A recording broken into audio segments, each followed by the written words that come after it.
ಹತ್ತನೆಯ ಪಾಠ ನಿಶ್ಚಯದ ನಿಯಮಗಳು, ರೂಲ್ಸ್ ಆಫ್ ಎಂಗೇಜ್ಮೆಂಟ್. ಕಾರ್ಯಕ್ರಮವನ್ನು ವೀಕ್ಷಿಸಿ ದೇವರ ಆಶೀರ್ವಾದವನ್ನು ಪಡೆಯಿರಿ.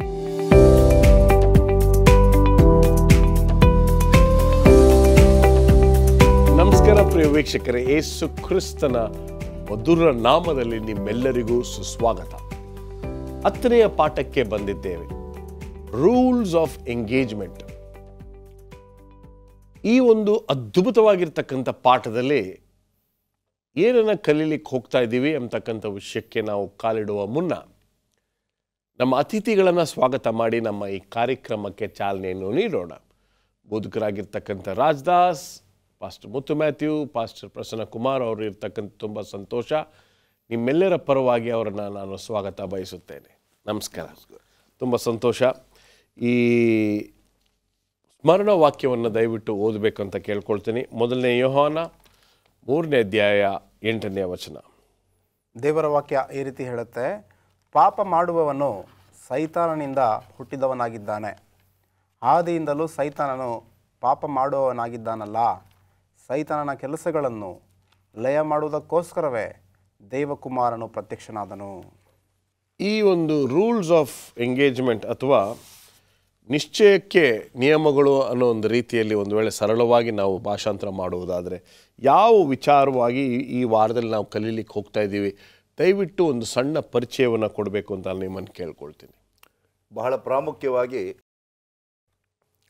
ಲೋಕದಲ್ಲಿ ಅಂದರೆ ವಿಶ್ವದ ಒಂದು ಸಂಘರ್ಷಣೆಯಲ್ಲಿ ಏನು ನಡೀತಾ ಇದೆ ಎಂಬುದಾಗಿ 1ನೇ ಅರಸುಗಳು 18ನೇ ಅಧ್ಯಾಯ 19ರಿಂದ 40ನೇ ವಚನಗಳಲ್ಲಿ ಪ್ರವಾದಿಯಾದ ಎಲಿಯನು ಆ ಕಾರ್ಮೆಲ್ ಬೆಟ್ಟದ ಮೇಲೆ ಈ ಲೋಕದ ಅಂದರೆ ಅನ್ಯ ದೇವತೆಗಳ ಒಂದು ಎಕ್ಸ್ಪೋಷರ್, ಅವ್ರ ಬಗ್ಗೆ ತಿಳುವಳಿಕೆನ, ಅವ್ರು ಏನು ಮಾಡಲಿಕ್ಕಾಗ್ತದೆ, ನಮ್ಮ ಜನರ ಮುಂದೆ ಏನು ನಡೀತದೆ ಎಂಬುದಾಗಿ ನಮ್ಮೆಲ್ಲರಿಗೂ ಗೊತ್ತಿರತಕ್ಕಂಥ ಒಂದು ಕತೆ ಇದು. ಆದರೆ ಸ್ವಲ್ಪ ಇದನ್ನು ನೋಡ್ಕೊಳ್ಳುವಾಗ ಪ್ರವಾದಿಯಾದ ಎಲಿಯನು ಎಷ್ಟು ದೃಢವಾಗಿರ್ತಾನೆ ಅಂದರೆ, ನೀವು 450 ಪ್ರವಾದಿಗಳು ಬಾಳ್ ದೇವತೆಯ ಪ್ರವಾದಿ ಏನು ಬೇಕಾದರೂ ಮಾಡ್ಕೊಳ್ಳಿ, ಬಲಿಪೀಠ ಕಟ್ಟ್ರಿ, ನೀರು ತುಂಬಿಸ್ರಿ, ಅದಕ್ಕೆ ಹಸಿ ಮರವನ್ನು ಮಾಡಿರಿ, ಏನಾದರೂ ಮಾಡಿರಿ, ನಾನು ನಿಮ್ಮೊಂದು ಸವಾಲಾಗ್ತಾ ಇದ್ದೇನೆ. ನಿಮ್ಮ ದೇವರುಗಳಿಗೆ ನೀವು ಪ್ರಾರ್ಥನೆ ಮಾಡಿ, ಬೆಳಗ್ಗೆಯಿಂದ ಸಾಯಂಕಾಲ ತನಕ ಪ್ರಾರ್ಥನೆ ಮಾಡಿ, ಪರಲೋಕದಿಂದ ಬೆಂಕಿಯ ಬಂದು ನಿಮ್ಮ ಬಲಿಯನ್ನು ತೆಗೆದುಕೊಳ್ತದ. ಒಂದು ವೇಳೆ ನಿಮ್ಗೆ ಆಗಿಲ್ಲ ಅಂದರೆ ನಾನು ಪ್ರಾರ್ಥನೆ ಮಾಡ್ತೇನೆ, ನನ್ನ ದೇವರು ಅದನ್ನು ಮಾಡಬಲ್ಲನು ಎಂಬತಕ್ಕಂಥ ಒಂದು ದೃಢವಾದ ನಂಬಿಕೆ ಪ್ರವಾದಿಯಾದ ಎಲಿಯನು ಹೇಳಿತ್ತು. ಇವತ್ತು ಎಲಿಯನು ಪರಲೋಕದಲ್ಲಿ ಇದ್ದಾನೆ ಅಂದರೆ ಅದೇ ಒಂದು ಸಾಕ್ಷಿ. ಕಾರಣ ಆತನು ದೇವರ ಮೇಲೆ ಎಷ್ಟೊಂದು ನಂಬಿಕೆ ಇಟ್ಕೊಂಡಿದ್ರೆ, ನನ್ನ ಒಂದು ಬಲಿಪೀಠಕ್ಕೆ ನೀವು ನೀರು ಹಾಕ್ರಿ, ಅದನ್ನು ಸಂಪೂರ್ಣವಾಗಿ ತೋಯಿಸಿಬಿಡ್ರಿ, ಆದರೂ ಸಹ ನನ್ನ ನಂಬಿಕೆ ಇದೆ, ಪರಲೋಕದಿಂದ ಬೆಂಕಿ ಬರ್ತದೆ. ಇಲ್ಲಿ ನಾವು ಯಾರ ಜೊತೆಯಲ್ಲಿ ಒಡಂಬಡಿಕೆ ಮಾಡಿಕೊಂಡಿದ್ದೇವೆ, ದೇವರ ಜೊತೆಯಲ್ಲಿ ಒಡಂಬಡಿಕೆ ಮಾಡಿಕೊಂಡಾಗ ಅದರ ನಿಯಮಗಳೇ ಬೇರೆ, ಸೈತಾನನ ಜೊತೆ ಒಡಂಬಡಿಕೆ ಮಾಡಿಕೊಂಡಾಗ ಅದರ ನಿಯಮಗಳೇ ಬೇರೆ. ಅಂತ್ಯದಲ್ಲಿ ನಮಗೆ ಗೊತ್ತಿರತಕ್ಕಂಥದ್ದು ಏನಂದರೆ, ನಿಜವಾದ ಸತ್ಯವು ಗೆದ್ದಿತು, ಸುಳ್ಳು ಸೋತು ಹೋಯಿತು. 450 ಪ್ರವಾದಿಗಳು ಯಾರು ಪ್ರಾರ್ಥನೆ ಮಾಡ್ತಾ ಇದ್ರು, ಅವರ ದೇವರು ಕೇಳಲಿಲ್ಲ ಅವರನ್ನು. ಯಾಕೆಂದರೆ ಧರ್ಮೋಪದೇಶಕಾಂಡ 32ನೇ 17ನೇ ವಚನದಲ್ಲಿ ನೋಡುವಾಗ, ಅವರು ಬಲಿಯನ್ನು ಕೊಡ್ತಾ ಇರ್ತಕ್ಕಂಥದ್ದು ದೇವರಿಗಲ್ಲ, ಅವರಿಗೆ ತಿಳಿಯದ ದೇವರುಗಳು, ಹೊಸ ದೇವರುಗಳು, ಕಲ್ಲು ಮಣ್ಣು ಇವೆಲ್ಲವನ್ನ ಅವರು ಪೂಜೆ ಮಾಡ್ತಕ್ಕಂಥ ವ್ಯಕ್ತಿಗಳು. ಇವು ಮಾತಾಡೋದಿಲ್ಲ, ಕಿವಿ ಇಲ್ಲ, ಕೇಳೋದಿಲ್ಲ, ಇವೆಲ್ಲವನ್ನ ಅವರು ಮಾಡ್ತಾ ಇದ್ರು. ಅವರ ಜೊತೆಯಲ್ಲಿ ಅವರ ನಿಶ್ಚಿತ ಇತ್ತು, ಅವರ ಜೊತೆಯಲ್ಲಿ ಸಂಪರ್ಕ ಇತ್ತು, ಅವರ ಜೊತೆಯಲ್ಲಿ ಒಡಂಬಡಿಕೆಯನ್ನು ಮಾಡಿಕೊಂಡಿದ್ರು. ಈ ಲೋಕದಲ್ಲಿ ಇವತ್ತು ನಡೆಯತಕ್ಕಂಥದ್ದು ಏನಂದರೆ, ಹೊರಗಿನ ದೇವರುಗಳು, ಒಳಗಿನ ದೇವರು.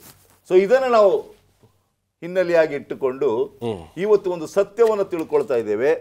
ನಮ್ಮ ದೇವರು ನಿಜ ದೇವರು, ಸತ್ಯ ದೇವರು. ಆ ಸತ್ಯ ದೇವರ ಮುಂದೆ ಬೇರೆ ಯಾವ ದೇವರುಗಳು ಸಹ ನಿಲ್ಲಲು ಸಾಧ್ಯವಿಲ್ಲ. ವಂಡರ್ಫುಲ್. ಮುಂದೆ ಹೋಗೋಣ. ಭಾನುವಾರದ ಪಾಠಕ್ಕೆ ನಾವು ಬರುವುದಾದರೆ, ಪಾಸ್ಟರ್ ರಾಜದಾಸ್, ತಡವಾಗಿ ಬಂದಂಥ ದೇವದೂತ ಹೇಳಿ. ಈಗಾಗಲೇ ಫಾಸ್ಟರ್ ಪ್ರಸನ್ನ ಅವರು ಹೇಳಿದ್ರು, ಒಂದು ಮಹಾ ಸಂಘರ್ಷ ನಡೀತಾ ಇದೆ. ಹೌದು. ಸಂಘರ್ಷ ಯಾರಿಗೆ? ಸತ್ಯಕ್ಕೂ ಅಸತ್ಯಕ್ಕೂ, ಕತ್ತಲೆಗೂ ಬೆಳಕಿಗೂ ಒಂದು ಸಂಘರ್ಷ, ಹೋರಾಟ ನಡೀತಾ ಇದೆ. ಈ ಹೋರಾಟದಲ್ಲಿ ದಾನಿಯೇಲನ ಚರಿತ್ರೆ ಓದುವಾಗ 10ನೇ ಅಧ್ಯಾಯದಲ್ಲಿ ದಾನಿಯೇಲ ಪ್ರಾರ್ಥನೆ ಮಾಡ್ತಾನೆ. ಪ್ರಾರ್ಥನೆ ಮಾಡಿದ ಕೂಡಲೇ ಪ್ರಾರ್ಥನೆಗೆ ಪ್ರತಿ ಸಾರಿ ಉತ್ತರ ಸಿಗುತ್ತೆ. ಆದರೆ ಆತನು 21 ದಿನಗಳ ತನಕ ಉಪವಾಸಿಸಿ ಪ್ರಾರ್ಥನೆ ಮಾಡ್ತಾನೆ. ಆದರೆ ಪ್ರಾರ್ಥನೆಗೆ ಉತ್ತರ ಕೊಡಲಿಕ್ಕೆ ಸೈತಾನ ವಿಳಂಬ ಮಾಡ್ತಾನಂತೆ. ಸೊ ಅದರಲ್ಲಿ ಅರ್ಥ ಏನಾಗುತ್ತಂದರೆ, ಸೈತಾನನ ದೂತರಿಗೂ ಶಕ್ತಿ ಇದೆ. ಈ ಸಂಘರ್ಷಣೆಯಲ್ಲಿ ನಾವು ಭಾಳ ಲಘುವಾಗಿ ಪರಿಗಣಿಸಬಾರ್ದು. ನಮ್ಮ ದೇವರು ಭಾಳ ಸರ್ವಶಕ್ತ, ಸೈತಾನ ಏನೂ ಇಲ್ಲ ಅಂತ ತಿಳ್ಕೊಬಾರ್ದು. ಸೈತಾನಿಗೂ ಶಕ್ತಿ ಇದೆ. ಆತನು ನಮ್ಮ ರಕ್ಷಕನ ಯೇಸು ಸ್ವಾಮಿನೇ ಶೋಧನೆ ಮಾಡಿದವನು. ಮಾನವ ನಮ್ಮನ್ನು ಬಿಡ್ತಾನ? ಯೋಚನೆ ಮಾಡಿ. ಆ ಪ್ರಯುಕ್ತವಾಗಿ ನಮ್ಮ ಪ್ರಾರ್ಥನೆಗೆ ಅನೇಕ ಸಾರಿ ವಿಳಂಬ ಆಗ್ಬೋದು, ತಡ ಆಗ್ಬೋದು. ದಾನಿಯೇಲ ದೇವರಿಗೆ ಅತಿ ಪ್ರಿಯವಾದಂಥ ವ್ಯಕ್ತಿ, ಡಿಯರ್ಲಿ ಬಿಲವರ್ಡ್ ಅಂತ ಅನೇಕ ಸಾರಿ ದೇವದೂತರನ್ನೇ ಅಡ್ರೆಸ್ ಮಾಡ್ತಾರೆ ದಾನಿಯೇಲನಿಗೆ. ಅಂಥ ವ್ಯಕ್ತಿ ಪ್ರಾರ್ಥನೆ ಮಾಡಿದಾಗ 21 ದಿನಗಳ ತನಕ ಆ ದೇವದೂತ ಉತ್ತರ ತರಲಿಕ್ಕೆ ವಿಳಂಬ ಆಯ್ತಂತೆ. ಅದನ್ನು ಓದ್ತೇವೆ, ದಯವಿಟ್ಟು ಓದೋಣ. 10ನೇ ಅಧ್ಯಾಯ 1ನೇ ವಚನ ಓದೋಣ. ಅಷ್ಟೇ ಮುತ್ತವರೇ. ದಾನಿಯೇಲನ ಪುಸ್ತಕ 10ನೇ ಅಧ್ಯಾಯ 1ನೇ ವಾಕ್ಯದಿಂದ. ಪಾರ್ಸಿಯ ರಾಜನಾದ ಕೋರೆಷನ ಆಳ್ವಿಕೆಯ 3ನೇ ವರ್ಷದಲ್ಲಿ ಬೆಲ್ತೆಶಚ್ಚರನೆಂಬ ದಾನಿಯೇಲನಿಗೆ ಒಂದು ಸಂಗತಿಯು ಪ್ರಕಟವಾಯಿತು. ಬಹು ಸಂಕಷ್ಟದ ಗಡುವಿನ ಆ ಸಂಗತಿಯು ಸತ್ಯ. ಅವನು ಕಂಡ ಕನಸನ್ನು ಗಮನಿಸಿ ಈ ಸಂಗತಿಯನ್ನು ಮಂದಟ್ಟು ಮಾಡಿಕೊಂಡೆನು. ಆ ಕಾಲದಲ್ಲಿ ದಾನಿಯೇಲನಾದ ನಾನು 3 ವಾರ ಶೋಕಿಸುತ್ತಿದ್ದೆನು. 3 ವಾರ ಮುಗಿಯುವ ತನಕ ನಾನು ರುಚಿ ಪದಾರ್ಥಗಳನ್ನು ತಿನ್ನಲಿಲ್ಲ. ಮಾಂಸವನ್ನು ದ್ರಾಕ್ಷಾರಸವನ್ನು ನನ್ನ ಬಾಯಿಗೆ ಹಾಕಲಿಲ್ಲ. ಎಣ್ಣೆಯನ್ನು ಹಚ್ಚಿಕೊಳ್ಳಲಿಲ್ಲ. ಮೊದಲನೇ ತಿಂಗಳಿನ 24ನೇ ದಿನದಲ್ಲಿ ನಾನು ಹಿದ್ದಿಕೆಲೆಂಬ ಮಹಾನದಿಯ ದಡದ ಮೇಲೆ ಇದ್ದು ಕಣ್ಣೆತ್ತು ನೋಡಲು, ಇಗೋ, ನಾರಿನ ಬಟ್ಟೆಯನ್ನು ಹೊದ್ದುಕೊಂಡು ಊಫಜಿನ ಅಪರಂಜಿಯ ಪಟ್ಟಿಯನ್ನು ಸೊಂಟಕ್ಕೆ ಬಿಗಿದುಕೊಂಡ ಒಬ್ಬ ಪುರುಷನು ನನಗೆ ಕಾಣಿಸಿದನು. ಅವನ ಶರೀರವು ಪೀತರತ್ನದ ಹಾಗೆ ಕಂಗೊಳಿಸಿತು. ಅವನ ಮುಖವು ಮಿಂಚಿನಂತೆ ಹೊಳೆಯಿತು. ಅವನ ಕಣ್ಣುಗಳು ಉರಿಯುವ ಪಂಜಗಳೋಪದ ಹಾದಿಯಲ್ಲಿ ನಿಗನಿಗಿಸಿದವು. ಅವನ ಕೈಕಾಲುಗಳು ಬೆಳಗಿದ ತಾಮ್ರದ ಹಾಗೆ ಥಳಥಳಿಸಿದವು. ಅದು ದೇವದೂತರ ವಿವರಣೆ ಇದೆ. 12:13 ಓದಿ ವಚನ. 12:13. ಆಮೇಲೆ ಅವನು ನನಗೆ, ದಾನಿಯೇಲನೇ, ಭಯಪಡಬೇಡ. ನೀನು ಸಂಕಲ್ಪವನ್ನು ವಿಮರ್ಶಿಸುವುದಕ್ಕೂ ನಿನ್ನನ್ನು ನಿನ್ನ ದೇವರ ಮುಂದೆ ತಗ್ಗಿಸಿಕೊಳ್ಳುವುದಕ್ಕೂ ಮನಸ್ಸಿಟ್ಟ ಮೊದಲನೇ ದಿನದಲ್ಲಿಯೇ ನಿನ್ನ ವಿಜ್ಞಾಪನೆಯು ದೇವರಿಗೆ ಮುಟ್ಟಿತು. ಆ ವಿಜ್ಞಾಪನೆಯ ನಿಮಿತ್ತವೇ ನಾನು ಬಂದೆನು. ಪಾರ್ಸಿಯ ರಾಜ್ಯದ ದಿವ್ಯಪಾಲಕನು ಸಾಕು. ಆ ದೇವದೂತ ದೇವರ ದಾಸನಾದಂಥ ಉತ್ತರ ಕೊಡಲಿಕ್ಕೆ ಬರಲಿಕ್ಕೆ ಅವನು ಸಿದ್ಧವಾಗಿದ್ದ. ಆದರೆ ಯಾರು ಬಿಡಲಿಲ್ಲ ಅಂತೆ? ದಿವ್ಯ ಪಾಲಕನಂತ ಪಾರ್ಸಿ ಅಂತ ಹೇಳಿದ್ರೆ ಸೈತಾನನ್ನು ಇಲ್ಲಿ ಹೋಲಿಕೆ ಮಾಡಿದೆ ಪರ್ಷಿಯ ದೇಶದ ರಾಜನಿಗೆ. ಆತ ಅವನನ್ನು ತಡೆದನಂತೆ. 21 ದಿನಗಳ ಕಾಲ ಇವನು ವಿಜ್ಞಾಪನೆ ಮಾಡ್ತಾ ಇದ್ದಾನೆ, ಬಿಡ್ತಾ ಇಲ್ಲ, ಹೋರಾಟ. ಅನೇಕ ಸಾರಿ ನಮ್ಮ ಪ್ರಾರ್ಥನೆ ಜೀವಿತದಲ್ಲಿ ಅಷ್ಟೇ ಪ್ರಾರ್ಥನೆ ಮಾಡ್ತೇವೆ. ಅನೇಕ ಸಾರಿ ನಮ್ಮ ಪ್ರಾರ್ಥನೆ ಉತ್ತರ ಸಿಗದೇ ಇದ್ದರೆ ನಾವೇನಾಗ್ಬಿಡ್ತೀವಿ? ನಿರಾಶೆ ಆಗ್ಬಿಡ್ತೀವಿ.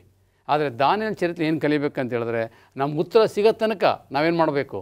ಪ್ರಾರ್ಥನೆ ಮಾಡ್ತಾನೆ, ಎಡೆಬಿಡದೆ ಪ್ರಾರ್ಥನೆ ಮಾಡ್ತಾ ಇರಬೇಕು. ಆಗ ಸೈತಾನನ್ನು ಸೋಲಿಸ್ಬೋದು. ನಾವೇನಾದರೂ ನಿರಾಶೆಯಾಗಿ ನಿಲ್ಲಿಸ್ಬಿಟ್ರೆ ಆಗ ಸೈತಾನಕ್ಕೆ ಗೆಲುವಾಗುತ್ತೆ. ಈ ಸಂಘರ್ಷಣೆಯಲ್ಲಿ ನಮಗೆ ರಹಸ್ಯ ಒಂದು ತಿಳ್ಕೊಬೇಕು. ಎಲ್ಲ ಕ್ರೈಸ್ತರಿಗೆ there is success in prayer. ಪ್ರಾರ್ಥನೆಯಲ್ಲಿ ಜಯ ಇದೆ, ನಾವು ಬಿಟ್ಕೊಡಬಾರ್ದು. ಖಂಡಿತವಾಗ್ಲೂ ಇದ್ರ ಬಗ್ಗೆ ನಾವು ಮಾತಾಡೋಣ. ಒಂದು ಸಮಯ ಬದ್ಧರಾಗಿದ್ದೇವೆ ಈ ಕಾರ್ಯಕ್ರಮದಲ್ಲಿ. ಒಂದು ಸಣ್ಣ ವಿರಾಮಕ್ಕೆ ಸಮಯ ಆಗಿದೆ. ಒಂದು ಸಣ್ಣ ವಿರಾಮ. ಮರಳಿ ಸ್ವಾಗತ. ಬನ್ನಿ, ನಮ್ಮ ಚರ್ಚೆಯನ್ನು ಮುಂದುವರಿಸ್ಕೊಂಡು ಹೋಗ್ತಾ ಇದ್ದೀವಿ. ಈ ಪ್ರಕಟಣೆಯ ಘಟಸರ್ಪ ಯಾರು ಎಂಬತಕ್ಕಂಥದ್ದನ್ನು ಈ ಸೋಮವಾರದ ಪಾಠದಲ್ಲಿ ನಾವು ಕಲೀಲಿಕ್ಕೆ ಹೋಗ್ತಾ ಇದ್ದೀವಿ. ತುಂಬ ಇಂಟ್ರೆಸ್ಟಿಂಗ್ ಟಾಪಿಕ್, ನಂಗೆ ಚೆನ್ನಾಗಿ ಗೊತ್ತು, ಇದು ನಿಮ್ಗೆ ತುಂಬ ಇಷ್ಟ. ಇದನ್ನು ವಿವರಿಸಲಿಕ್ಕೆ pastor Prasanna, take it away. ಪ್ರಕಟಣೆಯಲ್ಲಿ ಒಂದು ಘಟಸರ್ಪದ ಬಗ್ಗೆ ಮಾತಾಡ್ತಾ ಇದೆ. ಆ ಮಹಾ ಹೋರಾಟದಲ್ಲಿ ಈ ಘಟಸರ್ಪ ಬಹಳಷ್ಟು ಪಾತ್ರವನ್ನು ವಹಿಸಿದೆ. ಪ್ರಕಟಣೆ 13ನೇ ಅಧ್ಯಾಯವನ್ನು ನಾವು ಗಮನಿಸುವಾಗ ಈ ಘಟಸರ್ಪವು ದೇವರಿಗೆ ವಿರೋಧವಾಗಿ ಮಾತ್ರವಲ್ಲ, ಈ ಲೋಕವನ್ನು ವಶ ಮಾಡಿಕೊಳ್ಳುವುದಕ್ಕೆ ತನ್ನ ಒಂದು ಶಕ್ತಿಯನ್ನು, ಅಧಿಕಾರವನ್ನು ಭೂಲೋಕದ ಒಬ್ಬ ವ್ಯಕ್ತಿಗೆ ಕೊಡ್ತಾರೆ. ಅದು ಯಾರು ಅಂದರೆ, ಪ್ರಕಟಣೆ ಹೇಳುವ ಹಾಗೆ ಬಡ ಬಾಯಿ ಕೊಚ್ಚಿಕೊಳ್ಳುವವನು. 5ನೇ ಅಧ್ಯಾಯ ಓದೋಣ, 13ನೇ ಅಧ್ಯಾಯ 5ನೇ ವಚನ. ಬಡಾಯಿ ಕೊಚ್ಚಿಕೊಳ್ಳುವ ಮಾತುಗಳನ್ನು, ದೇವದೂಷಣೆಯ ಮಾತುಗಳನ್ನು ಆಡುವ ಬಾಯಿ ಅದಕ್ಕೆ ಕೊಡಲ್ಪಟ್ಟಿತು, ಮತ್ತು 42 ತಿಂಗಳವರೆಗೆ ತನ್ನ ಕಾರ್ಯಗಳನ್ನು ನಡೆಸುವ ಅಧಿಕಾರವು ಅದಕ್ಕೆ ಕೊಡಲ್ಪಟ್ಟಿತು. ಇದು ಸ್ವಲ್ಪ ಪ್ರವಾದನೆಯನ್ನು ಒಳಗೊಂಡಿದೆ. ಕ್ರಿಸ್ತ ಶಕ 1538ರಿಂದ ಕ್ರಿಸ್ತ ಶಕ 1798 ತನಕ ಈ 42 ವಾರಗಳು ಇವೆ. 42 ವಾರಗಳು ಅಂದರೆ ಪ್ರವಾದನೆಯಲ್ಲಿ ನಾವು ನೋಡುವಾಗ ಅದು 1260 ದಿನಗಳು ಅಥವಾ ವರ್ಷಗಳು. ಪ್ರವಾದನೆಯಲ್ಲಿ ಒಂದು ದಿನಕ್ಕೆ ಒಂದು ವರ್ಷ. ಅಂದರೆ ಈ ಒಂದು ಘಟಸರ್ಪವು ಈ ಒಂದು ಮೃಗಕ್ಕೆ ಅಧಿಕಾರವನ್ನು ಕೊಟ್ಟು ಆ 1260 ವರ್ಷಗಳ ತನಕ ತನ್ನ ಅಧಿಕಾರವನ್ನು ದುರುಪಯೋಗ ಮಾಡಿಕೊಂಡು ಹಿಂಸೆಯನ್ನು ತಂದು ದೇವರ ವಾಕ್ಯವು ಮನುಷ್ಯರ ಕೈಯಲ್ಲಿ ಸೇರಬಾರ್ದು, ಸತ್ಯವು ಸೇರಬಾರ್ದು ಎಂಬುದಾಗಿ ಸಾಕಷ್ಟು ಪ್ರಯತ್ನವನ್ನು ಮಾಡಿತು. ಆದರೆ ಆತನ ಪ್ರಯತ್ನಗಳು ಯಾವತ್ತೂ ಯಶಸ್ಸುಗೊಳ್ಳೋದಿಲ್ಲ. ಒಂದು ಅಂತ್ಯ ಬರ್ತದೆ, ಅದರಲ್ಲಿ ಮುಕ್ತಾಯ ಆಗಬೇಕು. ಪ್ರಕಟಣೆ 12ನೇ ಅಧ್ಯಾಯ 12ನೇ ವಚನವನ್ನು ಗಮನಿಸುವಾಗ ಹೇಳ್ತದೆ, ಪರಲೋಕವೇ, ಅದರಲ್ಲಿ ವಾಸ ಮಾಡುವವರೇ ಹರ್ಷಗೊಳ್ಳಿರಿ, ಭೂಮಿಯೇ, ಸಮುದ್ರವೇ, ನಿಮ್ಮ ದುರ್ಗತಿಯನ್ನು ಏನು ಹೇಳಲಿ? ಸೈತಾನನು ತನಗಿರುವ ಕಾಲವು ಸ್ವಲ್ಪವೆಂದು ತಿಳಿದು ಮಹಾರೌದ್ರವುಳ್ಳವನಾಗಿ ನಿಮ್ಮ ಕಡೆಗೆ ಇಳಿದು ಬಂದಿದ್ದಾನೆ ಎಂಬುದಾಗಿ ಹೇಳಿತು. ಸೈತಾನನು ಇಷ್ಟು ವೇಗವಾಗಿ ಕೆಲಸವನ್ನು ಯಾಕೆ ಮಾಡ್ತಾ ಇದ್ದಾನೆ ಅಂದರೆ, ನನ್ನ ಸಮಯ ಬಂತು. ಯೇಸು ಸ್ವಾಮಿ ಈ ಲೋಕಕ್ಕೆ ಬಂದ ಮೇಲೆ 2ನೇ ಸಾರಿ ಬರುವಾಗ ನಾನು ಈ ಲೋಕದಿಂದ ತೆಗೆದುಹಾಕಲ್ಪಡ್ತೇನೆ, ನನಗೆ ನಾಶನ ಆಗ್ತದೆ. ನೋಡಿ, ಒಂದನ್ನು ತಿಳ್ಕೊಳ್ಳಿ, ಸೈತಾನನಿಗೂ ಗೊತ್ತು ತನ್ನ ನಾಶನ ಯಾವಾಗ ಆಗ್ತದೆ. ಇವತ್ತು ಮನುಷ್ಯರಾದ ನಾವು ಬಹಳ ಎಚ್ಚರಿಕೆಯನ್ನು ವಹಿಸಬೇಕು. ಯಾಕೆಂದರೆ ಅಂತ್ಯದಲ್ಲಿ ಜಯ ಸಿಕ್ಕುವುದು ದೇವರ ಮಕ್ಕಳಿಗೆ, ಸತ್ಯಕ್ಕೆ. ಇವನ್ನು ಪದೇ ಪದೇ ನಾವು ಹೇಳ್ತಾ ಬಂದಿದ್ದೇವೆ. ಪ್ರಕರಣ 21ನೇ ಅಧ್ಯಾಯ 4ನೇ ವಚನವನ್ನು ಗಮನಿಸುವಾಗ, ನೀವು ಪರಲೋಕವನ್ನು ಆರಿಸಿಕೊಂಡಾಗ ಅಲ್ಲಿ ದುಃಖ ಇರೋದಿಲ್ಲ, ಅಲ್ಲಿ ಕಣ್ಣೀರಿರೋದಿಲ್ಲ, ಅಲ್ಲಿ ವ್ಯಸನ ಇರೋದಿಲ್ಲ, ಅಲ್ಲಿ ಮರಣವೂ ಸಹ ಇರೋದಿಲ್ಲ. ನೀವು ಶಾಶ್ವತವಾಗಿ ದೇವದೂತರ ಜೊತೆಯಲ್ಲಿ ಸಂತೋಷವಾಗಿ ಇರ್ತೀರಾ. ಸೊ 13ನೇ ಅಧ್ಯಾಯದ ಪ್ರಕಟಣೆಯಲ್ಲಿ ಬರ್ತಕ್ಕಂಥ ಭಯ ಹುಟ್ಟಿಸುವ ಆ ಮೃಗದ ಬಗ್ಗೆ ನಾವು ತಲೆ ಕೆಡಿಸ್ಕೊಳ್ಬಾರ್ದು. ಯಾಕೆಂದರೆ ಅಂತ್ಯದಲ್ಲಿ ಆ ಮೃಗವೂ ಸಹ ನಾಶವಾಗ್ತದೆ, ಘಟಸರ್ಪನೂ ಸಹ ನಾಶವಾಗ್ತಾನೆ, ಯೇಸು ಕ್ರಿಸ್ತನು ಮಾತ್ರ ಜಯಗೊಳಿಸ್ತಾನೆ ಎಂಬುದಾಗಿ. ವಂಡರ್ಫುಲ್. ಮುಂದೆ ಹೋಗೋಣ. ಈ ಮಂಗಳವಾರದ ಪಾಠಕ್ಕೆ ಬರುವುದಾದರೆ, ಯೋಬನ ಕುರಿತು ಬಹಳಷ್ಟು ವಿಷಯಗಳನ್ನು ಲೇಖಕರು ತಿಳಿಸಿದ್ದಾರೆ. ಆ ವಿಚಾರಗಳನ್ನು ದಯವಿಟ್ಟು ತಿಳಿಸ್ಕೊಡಿ. ಈ ಯೋಬನ ಪುಸ್ತಕದಲ್ಲಿ ಈ ಮಹಾ ಹೋರಾಟ ಯಾವ ರೀತಿ ಈ ಭೂಲೋಕದಲ್ಲಿ ನಡೀತಿದೆ ಎಂಬುದಕ್ಕೆ ಒಂದು ಅದ್ಭುತವಾದಂತಹ ನಿದರ್ಶನ, ಒಂದು ಉದಾಹರಣೆ ಈ ಯೋಬನ ಪುಸ್ತಕ. ಈ ಯೋಬನ ಪುಸ್ತಕದಲ್ಲಿ ದೇವರು ಸೈತಾನನ ಸಂಗಡ ಮಾತನಾಡೋದನ್ನು, ಸಂಭಾಷಣೆಯನ್ನು ನಾವು ನೋಡ್ತೇವೆ. ನಾವು ಈ ಭಾಗದಲ್ಲಿ ಪ್ರಮುಖವಾಗಿ 4 ವಿಚಾರಗಳನ್ನು ನಾವು ಇಲ್ಲಿ ಗಮನಿಸಬೇಕು. ಮೊಟ್ಟ ಮೊದಲನೆಯದು, ದೇವರು ಮತ್ತು ಸೈತಾನನು ಮಾತನಾಡ್ತಿರೋದನ್ನು ನಾವು ಕಾಣ್ತೇವೆ. ಈ ಒಂದು ಸಂಘಟನೆ ನಡೆಯುವಾಗ ಯಾರೆಲ್ಲ ಸಾಕ್ಷಿಯಾಗಿದ್ದಾರೆ ಎಂಬುದಾಗಿ ನಾವು ನೋಡುವಾಗ ಬೇರೆಲ್ಲ ವಿಶ್ವಗಳು ಕೂಡ, ಬೇರೆಲ್ಲ ಗ್ರಹಗಳು ಕೂಡ ಪಾತ್ರಗಳಾಗಿವೆ. ಬೇರೆಲ್ಲ ಗ್ರಹಗಳಲ್ಲಿ ಜನರಿದ್ದಾರೆ ಎಂಬುದಾಗಿ, ಜೀವಗಳಿದ್ದಾವೆ ಎಂಬುದಾಗಿ ನಾವು ನಂಬ್ತೇವೆ. ಸೊ ಆ ವಿಚಾರವಾಗಿ ನಾವು ನೋಡ್ತಿರ್ಬೇಕಾದ್ರೆ ಎಲ್ಲವೂ ಇಲ್ಲಿ ನಡೀತಿರುವಂತಹ ಮಹಾ ಹೋರಾಟವನ್ನು ಅವರು ಕೂಡ ನೋಡ್ತಿದ್ದಾರೆ, ಅವರು ಇದರಲ್ಲಿ ಭಾಗಿಗಳಾಗಿದ್ದಾರೆ ಎಂಬುದನ್ನು ನಾವು ಗಮನಿಸಬೇಕು. ಅಷ್ಟೇ ಅಲ್ಲದೆ ದೇವರು ಎರಡನೇದಾಗಿ ನಾವು ಗಮನಿಸೋದಾದರೆ, ದೇವರು ಸೈತಾನನ ಪ್ರಶ್ನೆ ಮಾಡ್ತಾನೆ, ನನ್ನ ಸೇವಕನಾದಂತಹ ಯೋಬನನ್ನು ನೀನು ಗಮನಿಸಿದೆಯಾ ಎಂಬಂತಹ ಪ್ರಶ್ನೆಯನ್ನು ಇಲ್ಲಿ ದೇವರು ಹಾಕೋದನ್ನು ನಾವು ಕಾಣ್ತೇವೆ. ಮೂರನೇದಾಗಿ ದೇವರು ಯೋಬನನ್ನು ಪ್ರಶಂಸಿಸ್ತಾನೆ. ಆತನು ನೀತಿವಂತನು, ಕೆಟ್ಟದ್ದನ್ನು ಎಂದುಕೊಂಡಾತನು, ಯಥಾರ್ಥವಂತನು, ಭೂಲೋಕದಲ್ಲಿ ಇಂಥವರು ಯಾರೂ ಕೂಡ ಇಲ್ಲ ಎಂಬುದಾಗಿ ದೇವರು ಯೋಬನ ಕುರಿತಾಗಿ ಸಾಕ್ಷಿಯನ್ನು ಕೊಡೋದನ್ನು ನಾವು ಕಾಣ್ತೇವೆ.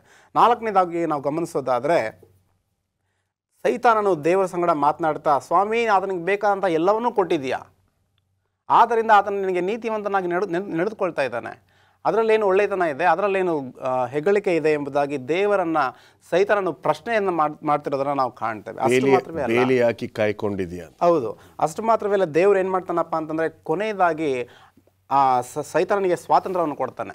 ಆತನಲ್ಲಿ ಇರುವಂತಹ ಎಲ್ಲದನ್ನು ಕೂಡ ತೆಗೆದು ಹಾಕು, ಆದರೆ ಆತನ ಪ್ರಾಣವನ್ನು ಮಾತ್ರ ನೀನು ತೆಗೆಯಬಾರದು ಎಂಬುದಾಗಿ ದೇವರು ಒಂದು ಷರತ್ತನ್ನು ಹಾಕ್ತಾನೆ. ಅಷ್ಟು ಮಾತ್ರವೇ ಅಲ್ಲ, ಎಲ್ಲವನ್ನೂ ಕೂಡ ಸೈತಾನ ಏನು ಮಾಡ್ತಾನಪ್ಪ ಅಂತಂದರೆ ದಾಳಿ ಮಾಡಿ ಮಕ್ಕಳನ್ನು ಕಿತ್ಕೊಳ್ಬಿಡ್ತಾನೆ. ತನ್ನದಿದ್ದಂತಹ ಒಂಟೆಗಳು, ಕತ್ತೆಗಳು, ಆಡು, ಕುರಿಗಳು, ಧನ ಎಲ್ಲವನ್ನೂ ಕೂಡ ಏನು ಮಾಡ್ತಾನಪ್ಪ ಅಂದರೆ ಸೈತಾನ ಕಿತ್ಕೊಳ್ಬಿಡ್ತಾನೆ. ಆದರೆ ನಾವು ಅಷ್ಟೇ ಅಲ್ಲದೆ ಮುಂದೆ ನೋಡುವಾಗ ಆತನ ಅಲ್ಲೂ ಕೂಡ ಯಾವುದೇ ರೀತಿಯಾದಂತಹ ಪಾಪವನ್ನು ಮಾಡೋದಿಲ್ಲ. ಬದಲಾಗಿ ಒಂದು ಅದ್ಭುತವಾದಂತಹ ಮಾತನ್ನು ಹೇಳ್ತಾನೆ. ಆ ಮಾತು ನನಗೆ ಬಹಳ ಇಷ್ಟ.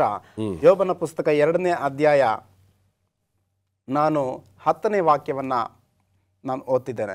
ದೇವರ ಹಸ್ತದಿಂದ ನಾವು ಒಳ್ಳೆಯದನ್ನು ಹೊಂದುತ್ತೇವಷ್ಟೇ, ಕೆಟ್ಟದ್ದನ್ನು ಹೊಂದಬಾರದೋ ಎಂದು ಹೇಳಿದನು.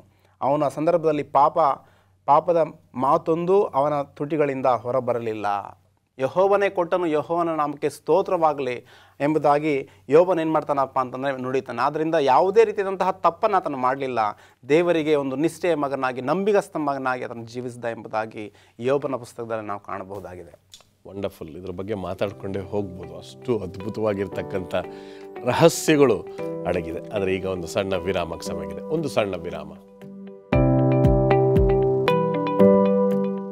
Welcome back. ಬುಧವಾರದ ಪಾಠದಲ್ಲಿ ತಾತ್ಕಾಲಿಕವಾಗಿರ್ತಕ್ಕಂಥ ಈ ವ್ಯಕ್ತಿಯ ಬಗ್ಗೆ ನಾವು ಕಲೀಲಿಕ್ಕೆ ಹೋಗ್ತಾ ಇದ್ದೀವಿ. ತಾತ್ಕಾಲಿಕವಾಗಿರ್ತಕ್ಕಂಥ ಒಬ್ಬ ನಾಯಕ ಯಾರದು? ಈ ಲೋಕದ ಅಧಿಪತಿ ದೇವರೇ ಭೂಲೋಕಕ್ಕೂ ಪರಲೋಕಕ್ಕೂ ಸೃಷ್ಟಿಕರ್ತ. ಆತನೇ ಜಗದ ರಕ್ಷಕ ಅಂತ ನಮಗೆಲ್ಲ ಗೊತ್ತಿದೆ. ಆದರೆ ತಾತ್ಕಾಲಿಕವಾಗಿ ಈ ಲೋಕಾಧಿಪತಿ ಯಾರು ಅಂತ ಕೇಳಿದ್ರೆ ಸ್ವಾಮಿನೇ ಹೇಳ್ತಾನೆ. ಯೋಹಾನನ ಬರೆದ ಸುವಾರ್ತೆ 12ನೇ ಅಧ್ಯಾಯ 31ನೇ ವಚನ, ಇನ್ನು ನಾನು ನಿಮ್ಮ ಸಂಗಡ ಬಹಳ ಮಾತುಗಳನ್ನು ಆಡುವುದಿಲ್ಲ, ಯಾಕೆಂದರೆ ಇಹಲೋಕಾಧಿಪತಿಯು ಬರುತ್ತಾನೆ, ಅವನಿಗೆ ಸಂಬಂಧಪಟ್ಟದ್ದು ಯಾವುದೊಂದು ನನ್ನಲ್ಲಿಲ್ಲ. ಆದರೂ ನಾನು ತಂದೆಯನ್ನು ಪ್ರೀತಿಸುತ್ತೇನೆಂಬುದು ಲೋಕಕ್ಕೆ ತಿಳಿದಿರಬೇಕೆಂದು ತಂದೆಯು ನನಗೆ ಕೊಟ್ಟ ಆಜ್ಞೆಯ ಮೇರೆಗೆ ಇದನ್ನು ಮಾಡುತ್ತೇನೆ ಎಂಬುದಾಗಿ. ಒಂದ್ಸರಿ ಅಲ್ಲ, ಸ್ವಾಮಿ ಪದೇ 12ನೇ ಅಧ್ಯಾಯ 30ನೇ ವಚನದಲ್ಲಿ, ಈಗ ತನಕ ಪ್ರಸನ್ನ ಹೋದ್ರು 14ನೇ ಅಧ್ಯಾಯ 30ನೇ ವಚನದಲ್ಲಿ, ಯೋಹಾನ 16ನೇ ಅಧ್ಯಾಯ 11ನೇ ವಚನದಲ್ಲಿ ಯೇಸು ಸ್ವಾಮಿ ಹೇಳ್ತಾನೆ, ಯಹಲೋಕಾಧಿಪತಿ ಬರ್ತಾನೆ. ಆತನ ಯಾರು? ಸೈತಾನನು. ಆತನಿಗೆ ತಾತ್ಕಾಲಿಕವಾಗಿ ದೇವರು ಅಧಿಕಾರ ಕೊಟ್ಟಿದ್ದಾನೆ. ಆ ಪ್ರಯುಕ್ತವಾಗಿ ಆತನೇ ಹೇಳ್ತಾನೆ ಸ್ವಾಮಿಗೆ, ಆ 3ನೇ ಶೋಧನೆಯನ್ನು ಸ್ವಾಮಿಗೆ ಹೇಳ್ತಾನೆ, ನೀನು ನನ್ನನ್ನು ಆರಾಧಿಸಿದ್ರೆ ನಾನು ಈ ಲೋಕವನ್ನೇ ನಿನಗೆ ಮಾಡ್ತೀನಿ, ವೈಭವ ನಿನಗೆ ಕೊಡ್ತೀನಿ, ಯಾಕೆ ಎಲ್ಲ ನನಗೆ ಕೊಡಲ್ಪಟ್ಟಿದೆ ಅಂತೇಳಿ ಈ ಕ್ಲೇಮ್ಸ್, ಈ ಡೂಪ್ಲಿಕೇಟ್ ಡಾಕ್ಯುಮೆಂಟ್ಸ್ ಮಾಡಿ ಆಸ್ತಿಯನ್ನು ನಂದಿ ಅಂತ ಹೇಳ್ಕೊಳ್ತಾರಲ್ಲ, ಹಾಗೆ ಸೈತಾನ ಈ ಲೋಕ ನಂದು ಅಂತ ಹೇಳಿ ಮೆರೀತಾ ಇದ್ದಾನೆ. ಅದಕ್ಕೆ ಸ್ವಾಮಿ ಹೇಳ್ತಾನೆ, ನೀವು ಈ ಲೋಕಾಧಿಪತಿಗೆ ಏನಾಗಬೇಡ್ರಿ, ಶರಣಾಗಬೇಡ್ರಿ, ಈತನಿಗೆ ನೀವು ಭಯಪಡಬೇಡ್ರಿ. ಆತನ ಶಕ್ತಿ ತಾತ್ಕಾಲಿಕ ಮಾತ್ರ. ಆತನ ಶಕ್ತಿ ಸರ್ವಶಕ್ತಿ ಅಲ್ಲ, ಸರ್ವಶಕ್ತಿ ನನ್ನ ಕೈಲಿದೆ. ಆತನಿಗೆ ಸ್ವಲ್ಪ ಶಕ್ತಿ ಕೊಡಲ್ಪಟ್ಟಿದೆ. ಈ ಹಾವನ ತಲೆ ಜಜ್ಜಿ ಸಂಪೂರ್ಣ ಸಾಯಿಸ್ತ್ರೂ ಅದೇನು ಮಾಡ್ತಿರ್ತದೆ, ಬಾಲ ಆಡಿಸಿರೋ ಮಕ್ಕಳು ಎದುರ್ಕೊಳ್ತಾರೆ. ಹಾಗೆಯೇ ಆತನ ಇವತ್ತು ಆ ಶಿಲ್ಬೆ ಮೇಲೆ ಯೇಸು ಸ್ವಾಮಿ ಸತ್ತಾಗ ಸೈತಾನ ಸೋತೋಗಿದ್ದಾನೆ, ಸತ್ತಿಲ್ಲ. Is defeated, not dead. ಆ ಸೋತಂಥ ವ್ಯಕ್ತಿಗೆ ನಾವು ಭಯಪಡೋ ಅವಶ್ಯಕತೆ ಇಲ್ಲ. ಸ್ವಾಮಿ ಸರ್ವಶಕ್ತ ದೇವರು, ಆತನ ಶಕ್ತಿ ಇದೆ. ನೀವು ಇಹಲೋಕಾಧಿಪತಿಗೆ ಹೆದರ್ಕೊಳ್ಳದೆ, ಆತನಿಗೆ ಅಧೀನನಾಗದೆ, ಆತನನ್ನು ನಾವು ಆರಾಧಿಸದೆ, ಸೃಷ್ಟಿಕರ್ತನ ದೇವರನ್ನು ಮಾತ್ರ ಆರಾಧಿಸಿ ಆತನೇ ನಿಜವಾದ ದೇವರನ್ನು ನಂಬಿದ್ರೆ ಆಗ ನಮಗೆ ಬಿಡುಗಡೆ ಇದೆ, ಆಗ ನಮಗೆ ರಕ್ಷಣೆ ಇದೆ, ಆಗ ನಮಗೆ ಸಮಾಧಾನ ಇದೆ. ನಾವು ಇಹಲೋಕಾಧಿಪತಿಗೆ ಯಾವುದೇ ಕಾರಣಕ್ಕೂ ನಾವು ಶರಣಾಗಬಾರ್ದು ಅಂತ ಹೇಳಿ ಸ್ವಾಮಿ ಹೇಳ್ತಾನೆ. ಮತ್ತೊಂದು ವಚನ 2 ಕೊರಿಂಥ 4ನೇ ಅಧ್ಯಾಯ 4ನೇ ವಚನದಲ್ಲಿ ಇಹಲೋಕಾಧಿಪತಿ ಏನು ಮಾಡ್ತಾನೆ, ಆತನು ಪ್ರಕಟಣೆ 12ನೇ ಅಧ್ಯಾಯ 9ನೇ ವಚನ ಭೂಲೋಕದಲ್ಲಿ ಏನು ಮಾಡ್ತಾನೆ, ಮರಳು ಮಾಡ್ತಾನೆ ಅಂತೇಳಿ ಅದೇ ವಚನವನ್ನು ಪೌಲನಿಗೆ ಹೇಳ್ತಾ ಇದ್ದಾನೆ. 2 ಕೊರಿಂಥ 4:4 ನಂಬಿಕೆ ಇಲ್ಲದವರ ಮನಸ್ಸನ್ನು ಅವನೇನು ಮಾಡ್ತಾನಂತೆ, ಮಂಕ್ ಮಾಡ್ತಾನಂತೆ. ಉದಯದ ಸತ್ಯದ ಸುವಾರ್ತೆಯು ಉದಯವಾಗಬಾರದೆಂದು ನಂಬಿಕೆ ಇಲ್ಲದವರ ಮನಸ್ಸನ್ನು ಮಂಕ್ ಮಾಡ್ತಾನಂತೆ. ಅಷ್ಟೊಂದು ಶಕ್ತಿ ಇದೆ. ಭಾಳ ಎಚ್ಚರಿಕೆಯಿಂದ ಇರಬೇಕು ನಾವು. ಅನೇಕ ಥರವಾದಂಥ ದಯವಿಟ್ಟು ಓದಿ ಪ್ರಸನ್ನ. ಇವರಲ್ಲಿ ದೇವರ ಪ್ರತಿರೂಪವಾಗಿರುವ ಕ್ರಿಸ್ತನ ಪ್ರಭಾವವನ್ನು ತೋರಿಸುವ ಸುವಾರ್ತೆಯ ಪ್ರಕಾಶವು ಉದಯವಾಗಬಾರದೆಂದು ಈ ಪ್ರಪಂಚದ ದೇವರು ನಂಬಿಕೆ ಇಲ್ಲದವರ ಮನಸ್ಸನ್ನು ಮಂಕು ಮಾಡಿದನು. ನೋಡಿ, ಇಹಲೋಕದ ದೇವರು ಅಂತ ಹೇಳ್ತಾನೆ. ಅದರಿಂದ ಆತನ ಈ ಲೋಕಕ್ಕೆ ದೇವರಲ್ಲ, ಆದರೆ ಆತನ ತಾತ್ಕಾಲಿಕವಾಗಿ ಈ ಶಕ್ತಿಯನ್ನು ಹೊಂದಿ ಆತನು ಎಲ್ಲರನ್ನೂ ಮರಳು ಮಾಡ್ತಿದ್ದಾನೆ. ಆತನ ಮರಳುವಿಕೆಗೆ ನಾವು ಒಳಗಾಗಬಾರ್ದು. ಒಂದು ವಚನವನ್ನು ಓದಲಿಕ್ಕೆ ಬಯಸ್ತೇನೆ. 1ನೇ ಯೋಹಾನ 3ನೇ ಅಧ್ಯಾಯ ಮತ್ತು 8ನೇ ವಚನ ಬಹಳ ಚೆನ್ನಾಗಿ ಹೇಳ್ತದೆ. ಸೈತಾನನ ಕೆಲಸಗಳನ್ನು ಲಯ ಮಾಡುವುದಕ್ಕೋಸ್ಕರವೇ ದೇವರ ಕುಮಾರನು ಪ್ರತ್ಯಕ್ಷನಾದನು. ಇಹಲೋಕಾಧಿಪತಿಯನ್ನ ಬಗ್ಗೆ ನಾವು ತಲೆ ಕೆಡಿಸ್ಕೊಳ್ಳೋಕ್ಕಿಂತ ಆತನನ್ನು ನಾಶ ಮಾಡುವುದಕ್ಕೆ ಸ್ವಾಮಿ ಲೋಕಕ್ಕೆ ಬಂದಿದ್ದಾನೆ. ನಾನು ಯಾತಕ್ಕೆ ಬಂದಿದ್ದೇನೆ ಅಂದರೆ ಸೈತಾನನ ನಾಶ ಆಗಬೇಕು ಎಂಬುದಾಗಿ. ಮಾಸ್ಟರ್ ಪ್ರಸನ್ನ, ಒಂದೇ ಒಂದು ವಿಷಯ ಇಲ್ಲಿ ಕೇಳಿ ನಾವು ಮುಂದೆ ಹೋಗೋಣ. ಗುರುವಾರದ ಪಾಠಕ್ಕೆ ನಾವು ಹೋಗೋಕ್ಕಿಂತ ಮುಂಚಿತವಾಗಿ, ಯೇಸು ಸ್ವಾಮಿ ಯಾಕೆ ಸೈತಾನನನ್ನು ಅಧಿಪತಿ ಅಥವಾ ಈ ಲೋಕದ ಅಧಿಪತಿ ಅಂತ ಕರೀತಾನೆ ಅಂತ ಒಂದು ಚರ್ಚೆಗೆ ಒಂದು ಪ್ರಶ್ನೆ ಕೇಳುವುದಾದರೆ, what you think is the answer? Why does he call him a ruler of this world? ಯಾಕೆಂದರೆ ಸೈತಾನ, ಈಗ 2 ವಿಷಯವನ್ನು ತಿಳ್ಕೊಳ್ಬೇಕು. ಒಂದು, ಸೈತಾನ ತಾನೇ ಇಹಲೋಕಾಧಿಪತಿ ಎಂಬುದಾಗಿ ಸ್ವಯಂ ಪ್ರೇರಿತವಾಗಿ ಅವನು ತಗೊಂಡಿದ್ದಾನೆ. ನೀನು ತಗೊಂಡಿರುವಾಗ ನಿನ್ನ ಟೈಟ್ಲ್ ಶಾಶ್ವತ ಅಲ್ಲ, ಅದನ್ನು ನಾಶ ಮಾಡಲಿಕ್ಕೆ ನಾನು ಬಂದಿದ್ದೇನೆ. ಆದರೆ ನಿನಗಿರ್ತಕ್ಕಂಥ ಇಹಲೋಕಾಧಿಪತಿಯ ಒಂದು ಅಧಿಕಾರವನ್ನು ಮೊಟಕುಗೊಳಿಸ್ತೇನೆ, ಜಜ್ತೇನೆ. ನೀನು ಸೋತೋಗಿರುವ ಇಹಲೋಕಾಧಿಪತಿ, ಸ್ವಲ್ಪ ಜೀವ ಇದೆ ಅಷ್ಟೇ ಹೊರತು ಆ ಜೀವವು ಸಹ ಒಂದಲ್ಲ ಒಂದಿನ ನಾಶವಾಗ್ತದೆ. ಸೊ ಈ ಲೋಕದಲ್ಲಿ ಎಲ್ಲಿ ತನಕ ನೀನು ಇರ್ತೀಯ ಅಲ್ಲಿ ತನಕ ನಿನಗೆ ಇಹಲೋಕಾಧಿಪತಿ ಎಂಬತಕ್ಕಂಥ ಅಧಿಕಾರ ಇದೆ. ಆದರೆ ನಾನು 2ನೇ ಸಾರಿ ಬಂದ ಮೇಲೆ ಆ ಪದವಿ ಸಹ ನಿನ್ನಿಂದ ಹೋಗ್ಬಿಡ್ತದೆ. ಮುಂದೆ ಹೋಗೋಣ. ಗುರುವಾರದ ಪಾಠ ಸಮಯ ತುಂಬ ಕಡಿಮೆ ಇದೆ. ಮಿತಿಗಳು ಮತ್ತು ನಿಯಮಗಳು ಹೇಳಿ. ಈ ದೇವರ ಒಂದು ಪ್ರೀತಿ ಅಪಾರವಾದದ್ದು ಎಂಬುದಾಗಿ ಕಳೆದ 2-3 ವಾರಗಳಲ್ಲಿ ನಾವು ಕಲ್ತಿದ್ದೇವೆ. ಆ ಪ್ರೀತಿಗೆ ವಿರೋಧವಾಗಿ, ದೇವರ ಒಂದು ವ್ಯಕ್ತಿತ್ವಕ್ಕೆ ವಿರೋಧವಾಗಿ ಸೈತಾನನ ಏನು ಮಾಡ್ತಾನಪ್ಪ ಅಂತಂದರೆ ಪರಲೋಕದಲ್ಲಿ ವಿಷ ಬೀಜಗಳನ್ನು ಬಿತ್ತೋದನ್ನು ನಾವು ಕಾಣ್ತೇವೆ. ಸೊ ಆತನ ಒಂದು ಸರ್ಕಾರದ ವಿರೋಧವಾಗಿ ಸೈತಾನನು ದಂಡೆತ್ತಾನೆ. ಈ ಒಂದು ಸಂದರ್ಭದಲ್ಲಿ ನಾವು ಗಮನಿಸೋದಾದರೆ, ಆತನು ಸುಳ್ಳುಗಾರನು, ಆತನೇ ಸುಳ್ಳಿಗೆ ಜನಕನು ಎಂಬುದಾಗಿ ಯೋಹಾನ ಸುವಾರ್ತೆ 8ನೇ ಅಧ್ಯಾಯ 44ನೇ ವಚನದಲ್ಲೂ ಕೂಡ ನಾವು ಕಂಡಿದ್ದೇವೆ. ಅಷ್ಟು ಮಾತ್ರವೇ ಅಲ್ಲ, ಮಾರ್ಕನ ಸುವಾರ್ತೆ 9ನೇ ಅಧ್ಯಾಯ 29ನೇ ವಾಕ್ಯದಲ್ಲಿ ಯೇಸು ಸ್ವಾಮಿಯವರು ಈ ರೀತಿ ಹೇಳ್ತಿದ್ದಾರೆ: ಈ ಜಾತಿಯು ದೇವರ ಪ್ರಾರ್ಥನೆ ಮತ್ತು ಉಪವಾಸದಿಂದಲೇ ಹೊರತು ಬೇರೆ ಯಾತರಿಂದಲೂ ಬಿಟ್ಟು ಹೋಗುವುದಿಲ್ಲವೆಂದು ಅವರಿಗೆ ಹೇಳಿದನು. ಯೇಸು ಸ್ವಾಮಿಯ ಬಳಿಗೆ ಒಬ್ಬ ವ್ಯಕ್ತಿ ತನ್ನ ಮಗನನ್ನು ಕರೆದುಕೊಂಡು ಬರ್ತಾನೆ. ಸ್ವಾಮಿ, ನಿನ್ನ ಶಿಷ್ಯರು ಇದನ್ನು ಗುಣ ಮಾಡಲು ಆಗಲಿಲ್ಲ, ಆದರೆ ನೀನಾದರೂ ದಯಮಾಡಿ ಮಾಡಪ್ಪ, ನನ್ನಲ್ಲಿ ವಿಶ್ವಾಸ ಕಡಿಮೆ ಇದೆ, ನನ್ನ ವಿಶ್ವಾಸವನ್ನು ಬಲಗೊಳಿಸು ಎಂಬುದಾಗಿ ಪ್ರಾರ್ಥನೆಯನ್ನು ಮಾಡ್ತಾನೆ. ಈ ಪ್ರಯುಕ್ತ ಯೇಸು ಸ್ವಾಮಿಯವರು ಏನು ಮಾಡ್ತಾನಪ್ಪ ಅಂತಂದರೆ ಆ ಮಗನನ್ನು ಗುಣ ಮಾಡ್ತಾರೆ.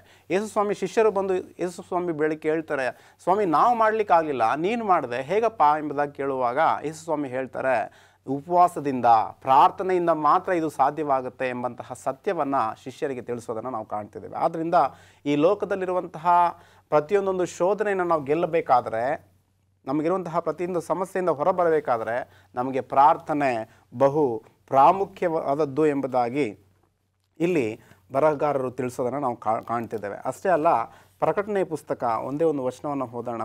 ಕೊನೆಯ ಭಾಗ, ಸತ್ಯವೇದದ ಕೊನೆಯ ಭಾಗ 21ನೇ ಅಧ್ಯಾಯ ಪ್ರಕಟಣೆಯ ಪುಸ್ತಕ 3-4 ವಾಕ್ಯಗಳನ್ನು ನಾನು ಓದ್ತೇನೆ. ಸತ್ಯವಾಕ್ಯ ಈ ರೀತಿ ಹೇಳುತ್ತೆ: ಆತನು ಅವರೊಡನೆ ವಾಸ ಮಾಡುವನು, ದೇವರ ನಿವಾಸವು ಮನುಷ್ಯರಲ್ಲಿ ಅದೇ, ಆತನು ಅವರೊಡನೆ ವಾಸ ಮಾಡುವನು, ಅವರು ಆತನಿಗೆ ಪ್ರಜೆಗಳಾಗಿರುವರು, ದೇವರು ತಾನೇ ಅವರ ಸಂಗಡ ಇರುವನು, ಅವರ ಕಣ್ಣಿನಲ್ಲೆಲ್ಲ ಒರೆಸಿ ಬಿಡುವನು, ಇನ್ನು ಮರಣವಿರುವುದಿಲ್ಲ, ಇನ್ನು ದುಃಖವಾಗಲಿ, ಗೋಳಾಟವಾಗಲಿ, ಕಷ್ಟವಾಗಲಿ ಇರುವುದಿಲ್ಲ, ಮೊದಲಿದ್ದೆಲ್ಲ ಇಲ್ಲದೆ ಹೋಯಿತು ಎಂದು ಹೇಳೋದನ್ನು ಪ್ರಕಟಣೆ ಪುಸ್ತಕ ಬರಹಗಾರನು ಅದ್ಭುತವಾಗಿ ತಿಳಿಸ್ತಿದ್ದಾನೆ. ಆದ್ದರಿಂದ ಈ ಪ್ರಾರ್ಥನೆಯಿಂದ, ಉಪವಾಸಗಳಿಂದ, ನಾವು ನಿಷ್ಠೆಯಿಂದ ಈ ಒಂದು ಸೈತಾನನ ಕುತಂತ್ರಗಳನ್ನು ಗೆದ್ದಾಗ ಮಾತ್ರ ನಾವು ಪರಲೋಕ ರಾಜ್ಯವನ್ನು ಸೇರಲು ಸಾಧ್ಯವಾಗುತ್ತೆ. ಪ್ರಾರ್ಥನೆ, ನಂಬಿಕೆ ತುಂಬ ಮುಖ್ಯ ಅಲ್ವೇ? ದೇವರು ನಿಮ್ಮ ಮೂವರನ್ನು ಆಶೀರ್ವದಿಸಲಿ. ನಮಸ್ಕಾರ.